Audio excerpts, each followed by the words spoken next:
Welcome if you've joined us since we started. It's good to have you here with us this morning. So our theme for this morning is children in the church. And when I found out this topic, I started to think about, well, how does that fit in within our Baptist heritage? And I have to say, I don't think there's an awful lot different between how Baptists do children's work and how other denominations do children's work.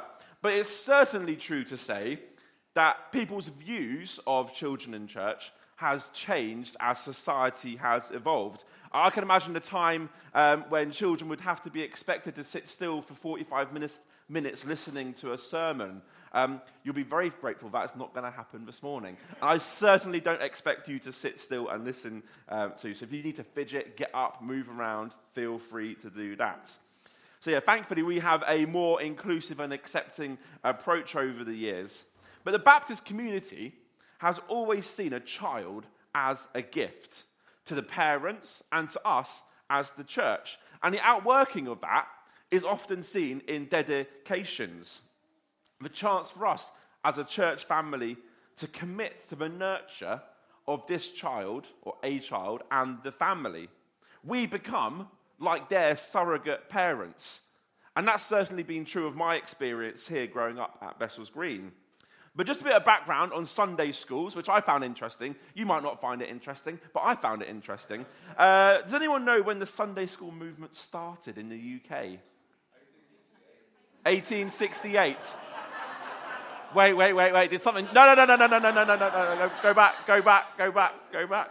It didn't start in 1868. No, it didn't actually. I was going to say the powerhouse movement. I'm sure we didn't call it powerhouse. The Sunday school movement started in the 1780s, but didn't just focus on religious teaching. It taught children how to read, how to write, and other essential life skills. You see, for a lot of families, that Sunday school was the only school they had. That was the one place they went to learn about stuff, to have some education. And actually, there's all sorts of links between how Sunday schools influenced school life. So lots of our schools have their foundations in Sunday school, in the Sunday school movement. Interestingly, Bessels Green Baptist Church was ahead of its time. Our Sunday school started in 1807, and within 1 month of it starting, guess how many children attended? We've got this on record. I found this out this morning. Guess how many children attended within a month of Sunday school starting here? Yeah. 4. More than 4. 10? More than 10? 20 more than 20. How many, sorry? 40 more than 40. Yeah. 100. Slightly less than 100. 94. Within 1 month of the Sunday school starting here in 1807, there were 94 children come along. It did drop off after that, but there were 94 children here at one point. And you may be interested to know the pink hut out there. That's where a lot of our Sunday school activities used to happen, not with 94 children in there. That would be you wouldn't get away with that nowadays. There'd be all sorts of health and safety issues with that, I imagine. But this place was one of the only places in the community where children came to learn. I'm quite proud of that heritage, that the Baptist Church, Bessels Green Baptist Church, played that role in this community. And I found out this morning as well, and I feel really hard done by this. Children, when they turned up to Sunday school, after a while, once they'd been for a couple of times, they would get paid a farthing. And eventually, after a while, they would get paid a shilling for attendance. Who thinks we should reintroduce that? Surely we live in a much more affluent society now. We should paying children to go to Sunday school. I'd have been rich. I'd do it every week. Oh, we've missed out. But I found this fantastic quote. That's the one.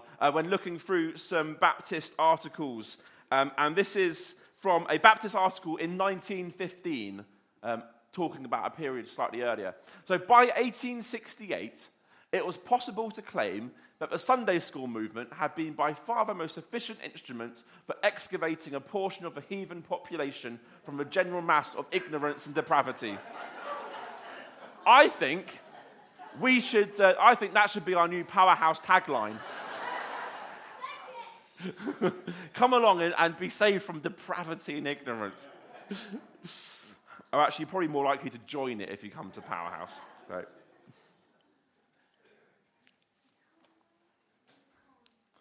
Let's turn to our Bible reading this morning, and Jenny is going to come and read to us from the book of Matthew, chapter 18, verses 1 to 5. Okay, Jenny is not here. I should have checked beforehand that Jenny was actually here. I will read the Bible reading this morning. Matthew, this is from the book of Matthew, chapter 18. At that time, the disciples came to Jesus and asked, "Who is the greatest in the kingdom of heaven?" He called a child whom he put among them and said, "Truly I tell you, unless you change and become like children, you will never enter the kingdom of heaven. Whoever becomes humble like this child is the greatest in the kingdom of heaven. Whoever welcomes one such child in my name welcomes me." So the disciples have come to Jesus with what they think is a really important question. And you can imagine them crowding around Jesus as they asked, "Come on, Jesus, who's the greatest?" "It's me, isn't it? It's me. Pick me, Jesus. I'm the greatest." It's like a game of Bible top trumps or biblical fantasy football. Who is the GOAT? Who is the greatest of all time, they wanted to know. And they're all jostling for the highest social status, for that position of power.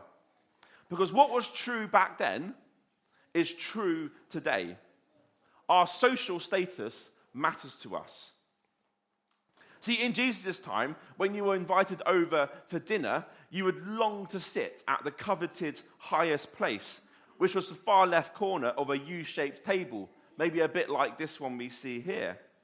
This place was considered the greatest place to sit, the place of honor at the table. Where you sat mattered. Your status mattered. Even Mr. Bean knows this to be true. Even Mr. Bean knew the importance of where you sat mattered. But Jesus doesn't see honor and social status in the same way that we do. And that's why he brings this child into the group to challenge their way of thinking and to center the child, who in every other area of society is overlooked. A child with no status, a child with no power, a child with no voice. And he says to the disciples, "Become like this child." You see, it's the child's humility and lack of concern for social status that Jesus is wanting to get the disciples to learn from. But of course, there's so much more that we can learn from children, and we're going to explore that a bit more as the service goes on. I'm going to hand over to Charlie now, who's going to lead us in a time of prayer. So when Jesus invites the child into the middle of that circle to be with the disciples, he is centering the child's voice. He's lifting up the child's voice above everyone else's. And it got me thinking about, I wonder how well do some of our parents know their child's voice. So I've got a little activity game for us. So could I invite... all right, give them a round of applause.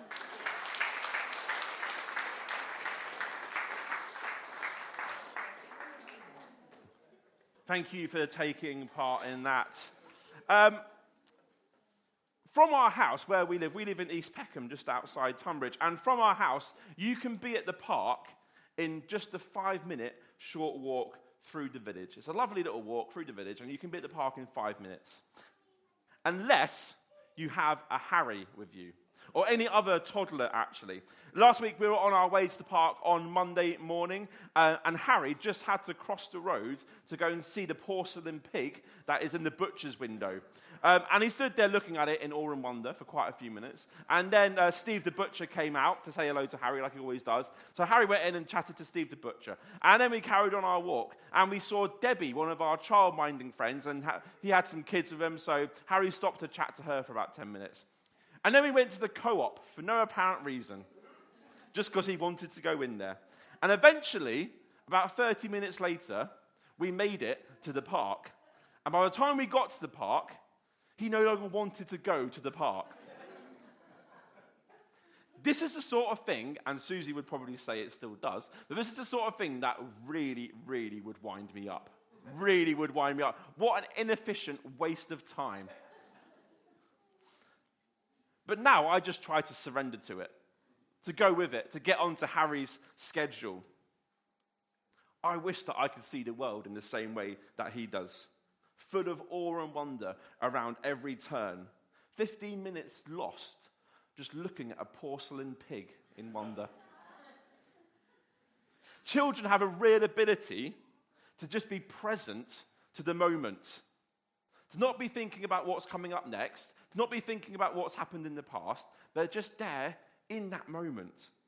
What a beautiful gift to the world this is. And it got me thinking about other things that we can learn from children. What is it about the nature of a child that we as individuals and as a church can learn from? So I came up with a little list of things that I've noticed in kids that I think we as adults miss out on. So first of all, there's Harry. Present in the moment to the wonder of the world. They have ability to just lose themselves in that moment and be fully there. And that's so hard to do in our modern world, where we have so many pulls and demands on our time and energies. Sometimes we just need to disconnect and put our phone down in order to reconnect to the world around us. There's a fantastic meditation that we sometimes read on a Tuesday in our staff meeting, and I'm going to read it to you now. It's called In the Present Moment by Anne Morrow Lindbergh. Hurry is an unpleasant thing in itself, but also very unpleasant for whoever is around it. Some people came into my room and rushed in and rushed out, and even when they were there, they were not there. They were in the moment ahead or the moment behind. Some people who came in just for a moment were all there, completely in that moment. Live from day to day, just from day to day. If you do so, you worry less and live more richly. If you let yourself be absorbed completely, if you surrender completely to the moment as they pass, you live more richly those moments. How true is that? And how well do we see that personified in children? So that's the first one. Be present to the moment and to the wonder of the world around us. Secondly, find joy in the small things. If Harry can find deep joy in looking at a porcelain pig for 15 minutes, then I need to lower my bar of what brings me joy. If we put our joy into a box of I'll only be joyful if this certain thing happens, then we're limiting the joy in our lives. Let's become more like children and find joy in the simple things around us. Creativity. Kids have amazing imaginations that we just don't have as adults. This allows them to be so much more creative. We need to reignite our imaginations. The best way I find that works for me is to just take a walk out in nature, to go out into the field, to go out into woods. Oh, if only we owned a wood. To get yourselves out into nature, that for me helps reignite the creative side of my brain. Embrace the chaos. So having children in our church, as we found this morning, brings a certain level of chaos, noise, and extra mess. But I'd rather be in the chaos and the noise of Baby Plus on a Thursday morning or Powerhouse on a Sunday morning, because that's where we can experience the most life. Embrace the chaos. Listen to them. Kids come out with the most honest and profound and funny things more than anyone else. More than anyone else you're likely to ever hear. So listen to them. Be endlessly curious. Harry is constantly putting things in his mouth to see what they are, to taste it, to figure out what it is. And yes, that brings challenges when it's a dead moth. But he's endlessly trying to figure out the world around him by putting stuff in his mouth and exploring it. Someone once said, curiosity is the engine of the world. When we lose our curiosity for life, everything just switches off a bit. So how can we be more endlessly curious? Meeting people without judgments. Oh, and honesty there. There you go. Meeting people without judgments. Kids are so good at this. They don't come with the biases and preconceptions that we do when we meet other people. Kids just meet people and they play with them. There's no prejudgments there. And then complete honesty. This week I was at school taking girls' football club, and one of the year threes came up to me, and she said to me, "Mr. Amott, why is your beard ginger but your hair is grey?"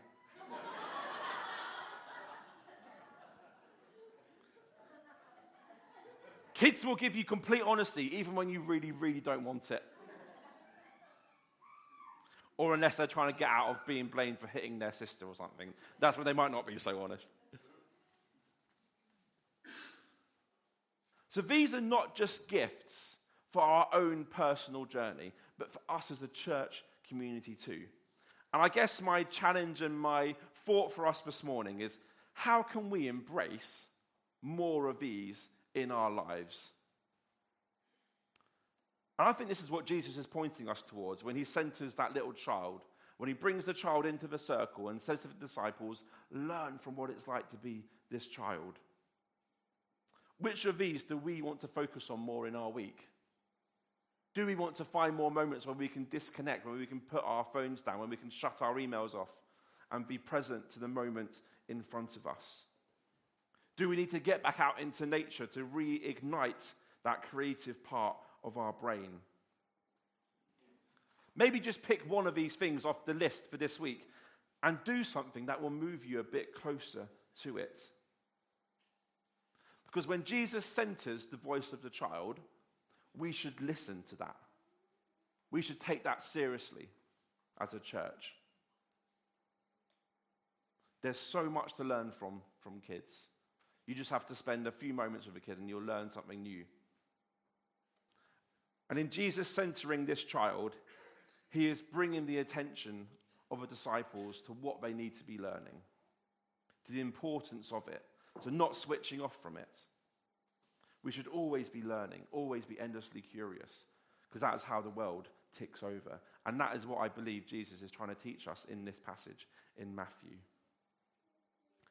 So which one of these are you going to try and move towards this week? Have a look through it. Take a photo of it if you want to. Have a look through it. Which one are you going to try and move towards this week?